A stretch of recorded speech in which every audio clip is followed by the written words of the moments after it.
personal pronouns are she, her. If you have any POIs, please raise your hand or stand up. You are muted, so you need to unmute the... Sorry, thank you so much. My personal pronouns are she, her. If you have any POIs, please raise your hand or stand up.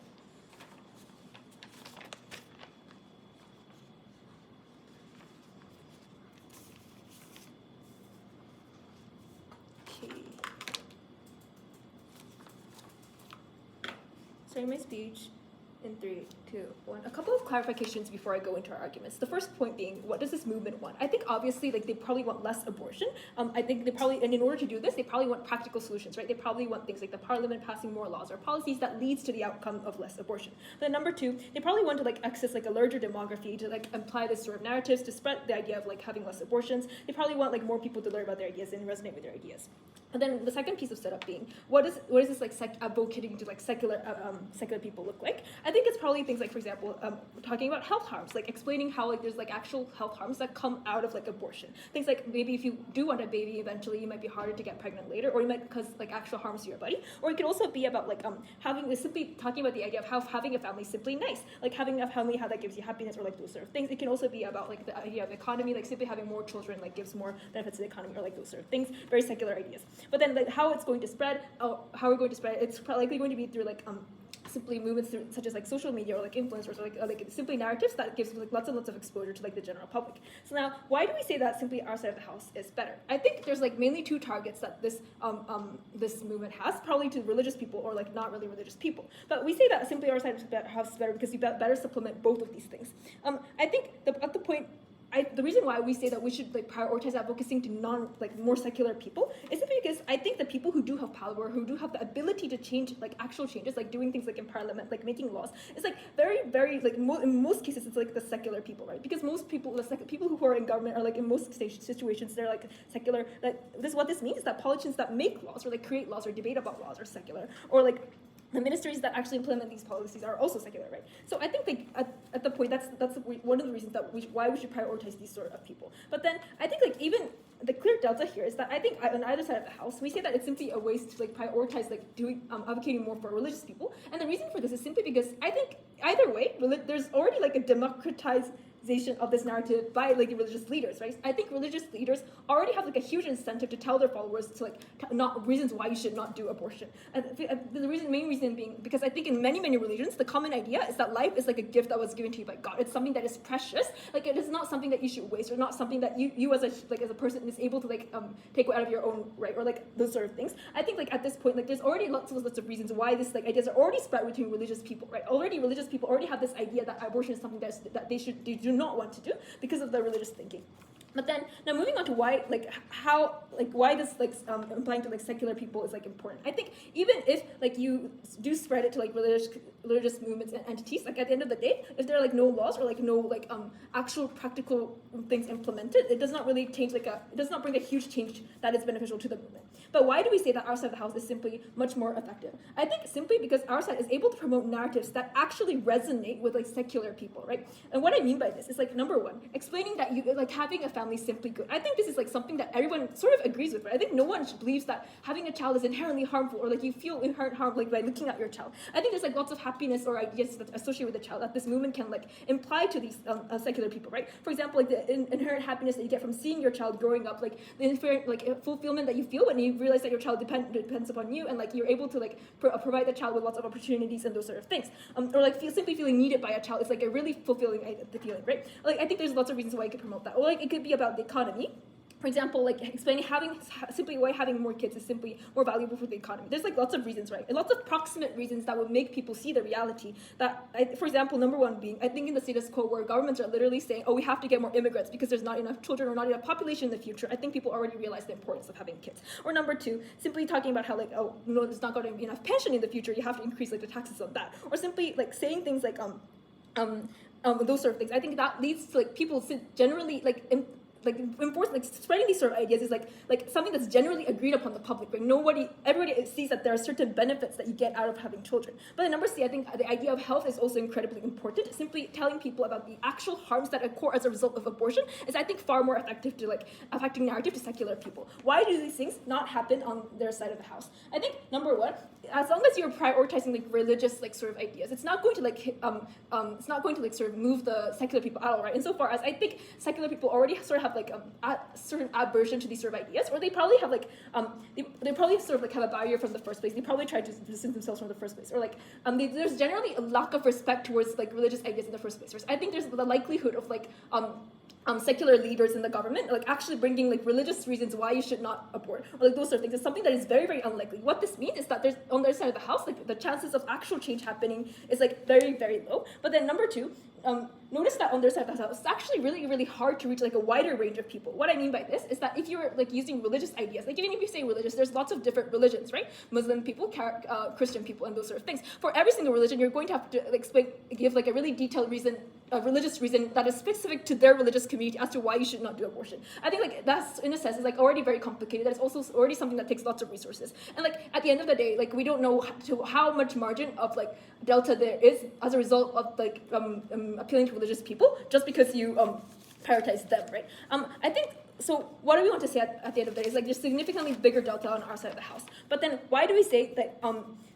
Okay, so why do we say that our side of the house? What is the impact here, right? I think the impact here is rather clear. I think at the end of the day, like secular people, they're going to have like less reason to like doubt like the policies or like the narratives that these anti-abortion groups bring, right? Because when they see like clear reasons that they are actually able to resonate with, like clear reasons that they actually like a society that generally agrees with, like being connected to the idea of anti-abortion, that is the point where they actually feel like the ideas that they agree to are tied to the things that they disagree to, which is the point where they find it harder to question them, right? And they actually start to wonder, like they actually think about the topic more rather than like simply refusing to even think about it, or simply saying abortion is something that is bad, I'm not going to do these sort of things, right? I think that this is the point that's really, really important, because because of this, I think the actual changes that we're able to bring is, I think, number one, people are going to be more inclined to be like anti-abortion in the first place, but then people who are like more like pro-abortion people are probably going to feel less certain about their ideas. I think this is already a win for anti-abortion movements in itself, right? So at the end of the day, we say that when like parliaments or like government officials or like those sort of people are actually able to bring it into parliament and like actually able to implement policies or like actually have more votes for these policies, that's the winning goal of like these anti-abortionist movements. I think at the end of the day, like what we're able to do is like we're able to access like a wider range of demographics to of people to access this information. We're actually able to spread the idea of anti-abortionists in a way that is more acceptable to secular people. Very proud to propose. Thank you for that speech, Prime Minister. Leader of Opposition, here. Is it okay if I record my own speech? Thank you very much. I'll take it out after.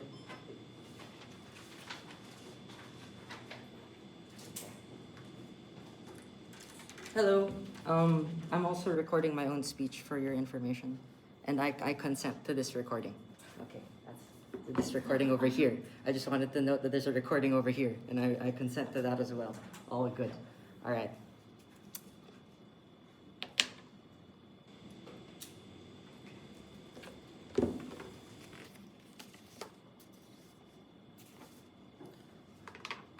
For the people the government side wants to target, note that these are individuals, according to them, that are convinced by the prospect of having a family or the joy of being a mother. Note that for those secular reasons, those reasons, by the way, are the ones that are most bolstered by religious advocacy reasons, which is why we can co-opt those specific benefits to the extent in which it becomes an overriding religious reason, because it's derived from a religious obligation for you to have a family, because it's good to have a family, because it's part of your way to go to heaven and be part of the afterlife. But I also want to say that to the extent that you only have the joy of being a mother, or contributing to nationhood and immigration because you're able to develop the economy, that extent is not necessarily persuasive. Why? Because there are very strong secular reasons to be able to oppose that. It's too early for me to be a mother. I'm not going to be able to do this because I want to pursue my career. Or, for example, there are other ways to accept immigrants into our country. So these reasons that the government side is reliant on are not the reasons that are likely to be the exaggerated, like life-changing decisions or the ways in which you're able to change a conflicted mother to the extent in which right now they are pregnant.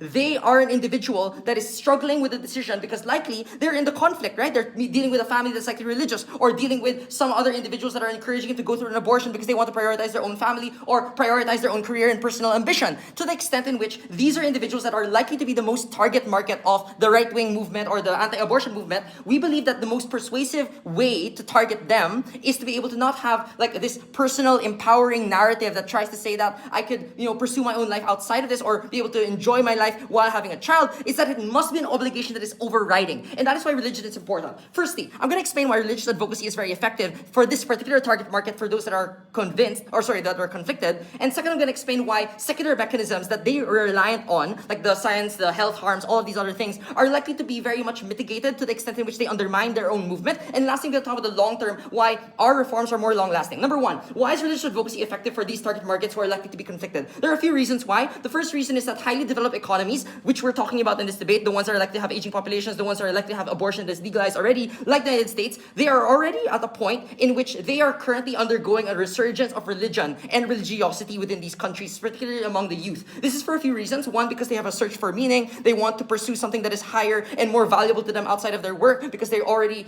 money and economic growth doesn't necessarily satisfy them. Two, because they want to find social communities that also give them obligations that, attach themselves to some broader social value and obligation community that I otherwise could not access. And lastly, because of the failure of democratic, secular, liberal movements, like, for example, the pro-sex work movement, which not necessarily, right, is perceived as being divorced from the realities of prostitution and other individuals that are likely to be coerced into sex work, for example. So, to the extent that many of these things push individuals to go to religion already, we believe that it's quite important that you weaponize religion and religious advocacy for people that are conflicted in this particular context. This is true for a few reasons. One, because religious advocacy is likely to be more solidified and calcified across generations. You already have a family that might be religious. You already have a community that already gives you social support, which is why when you have an anti-abortion narrative that already bolsters these traditional social enterprises and social communities, which already are, passed down to generations, your families, your social support, your financial support, right? Obviously, this debate is not caring about, the actual interests of those individuals. We meet them where they are, right? We meet them where they are so that they don't get an abortion because they know they're already conflicted. We weaponize that hierarchy much more, and therefore it becomes more convincing. But furthermore, you build it up from your association, right? So here's the more positive aspect of it, right? It's tied with narratives of unconditional love. There must be some sacrifice, which is why our narrative is more convincing. To be a mom, you gotta sacrifice. Right now, the average mom in Korea, the average mom in the United States has to go through the large economic cost of raising a child throughout all the 18 years. Most individuals would likely disagree and not even want to have a family in the first place. So the formation of a family, getting married, going through the entire process of building an entire family and getting more children and then getting pregnant and then, waiting 9 months and all these other things, the planning process itself is already economically devastating for a lot of them, which is why they're overridden by the secular reasons as a consequence. So on their model, the secular reasons are not effective. It's the religious reasons that also tie them back to the traditional social institutions, which are more likely to be more proximate, more personal, and also be more long-lasting. Why? Because it involves the afterlife. It involves notions of, your understanding of your value and your role in the community, but it's much larger than, for example, a nationalism ideology might be, because not everyone is nationalistic. But when you are within a religious dichotomy, like a religious doctrine, you're much more likely to be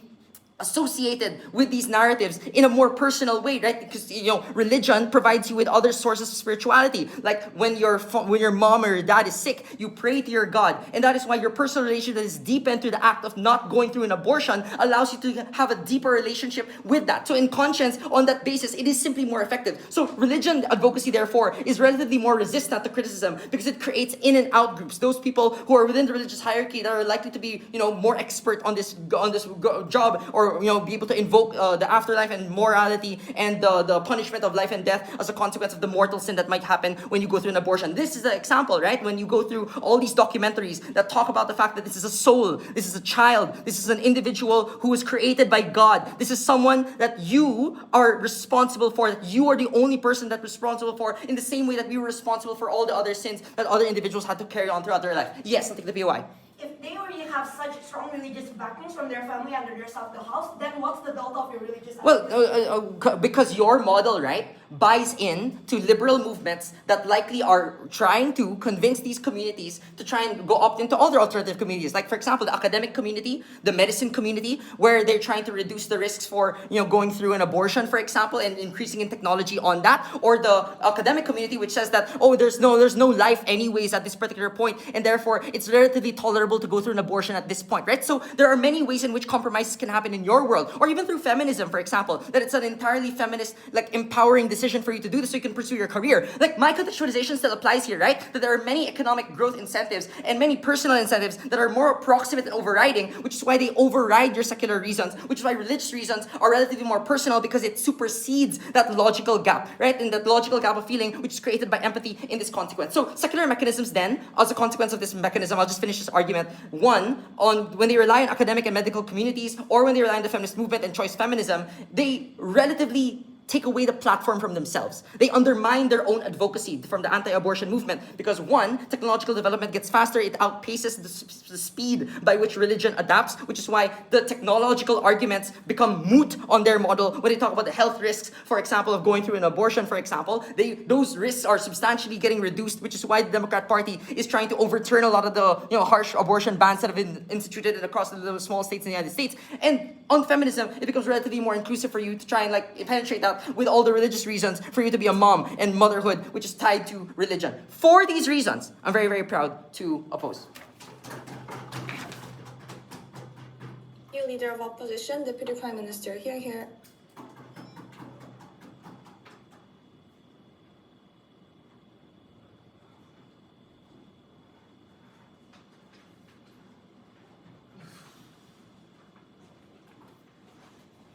Right, just a second.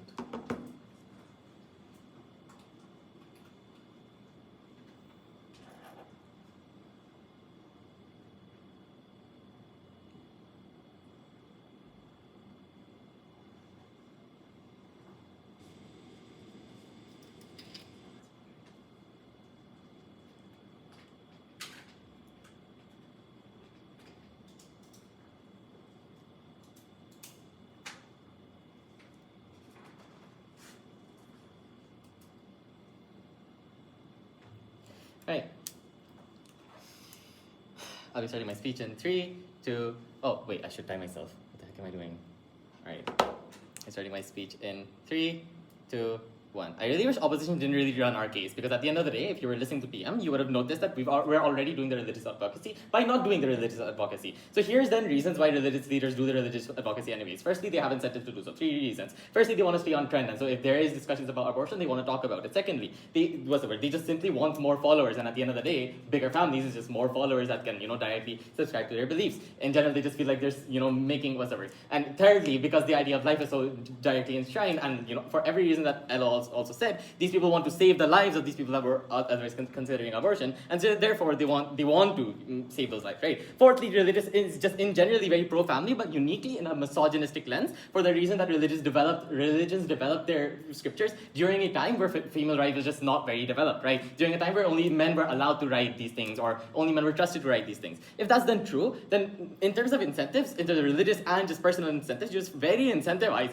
as a religious leader, not completely separate from the anti-abortion movement, to already do the advocacy Ella wants to talk about. More importantly, why do you have the capacity to do so? 3 reasons. One, because there are many congregations that all Muslims or Christians or people of faith have to attend. And secondly, because these religious leaders have authority, and therefore you're going to listen to whatever they're saying, because, appeal to authority fallacy. Thirdly, because it's still legal for them to say that abortion is bad, even if abortion, or rather, anti-abortion is good, even if anti-abortion, stopping someone from aborting is illegal. If that's then true, then it's unclear why there's any real delta, right? Because if religious leaders are already telling their religious followers that, hey, it's irreligious to abort, then it's unclear why anti-abortion getting into this is making any clear difference, right? Uniquely then, I want to respond to their idea about, the reason religious advocacy is good, because there's a resurgence, right? Multiple problems here, right? Because this resurgence isn't a complete resurgence of all religion. 3 specific characterizations of this resurgence. Firstly, it's just generally very spiritual based and less so to do with the rules, right? Secondly, it's a lot more selective, because in today's society, it's just really hard to do all the rules and regulations of all religions, especially when you're coming from a place where you never did them before. And thirdly, they're just very separate from the state regardless,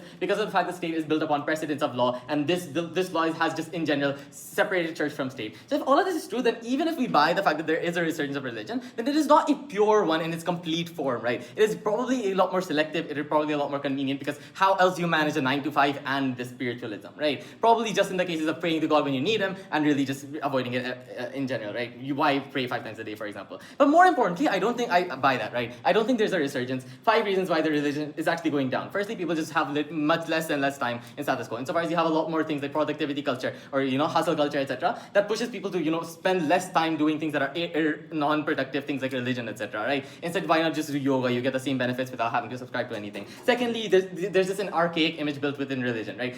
Built with religion in these societies, especially when these are the same societies that go to war with countries on basis of religion, like, oh, they're not protecting their women, right? Thirdly, because it's just hard to follow the rules, it's just mendoksai, or rather, it's just very hard to do, and so, why put in the effort? Unclear. Fourthly, because there's just social conflicts that occur when you enter into religion. So if I'm Muslim, then it's really hard for me to go and eat with my friends because I can only eat halal and they can eat whatever, right? So if that's true, why put myself in a condition where I can't do that?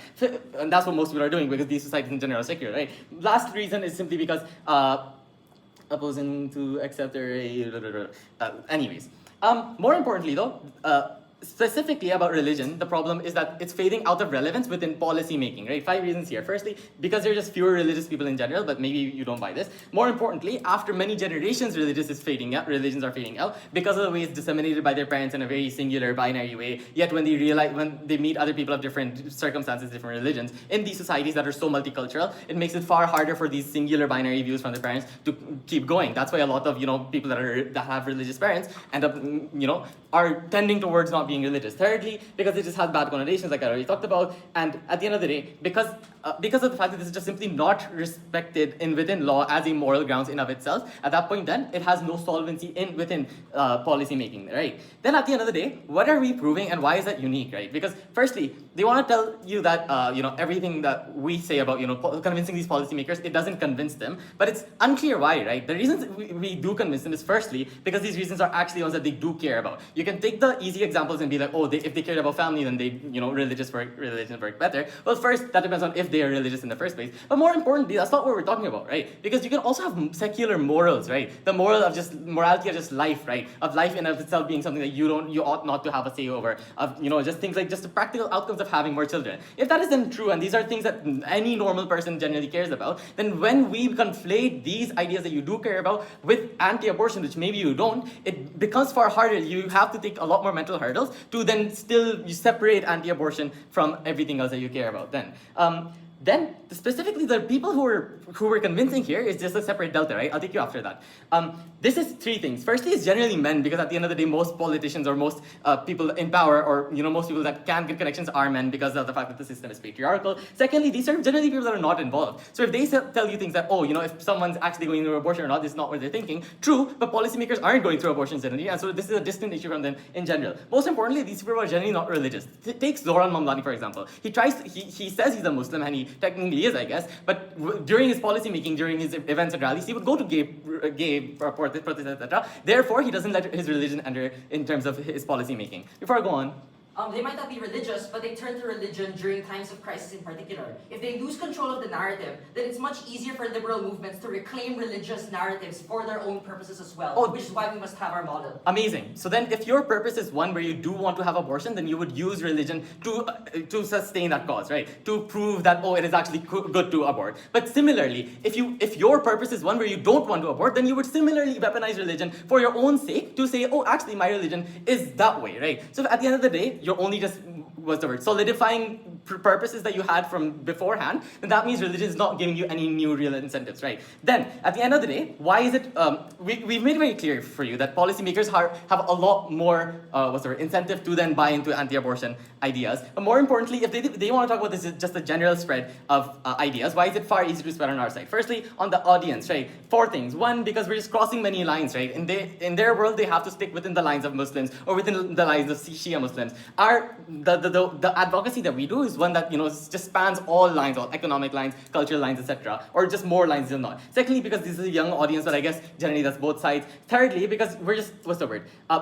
It's much easier to make a lot more content because you have to do a lot less research in the sense that don't have to go to the nitty-gritties of all these different religions. Most importantly, because our advocacy adds upon the existing religious advocacy done by religious leaders. If this is then true, then we get all of their impacts, but also a lot more insofar as this is far better disseminated, specifically, especially within policymakers' houses. Well, to propose. Thank you for that speech. Deputy Leader of Opposition, here.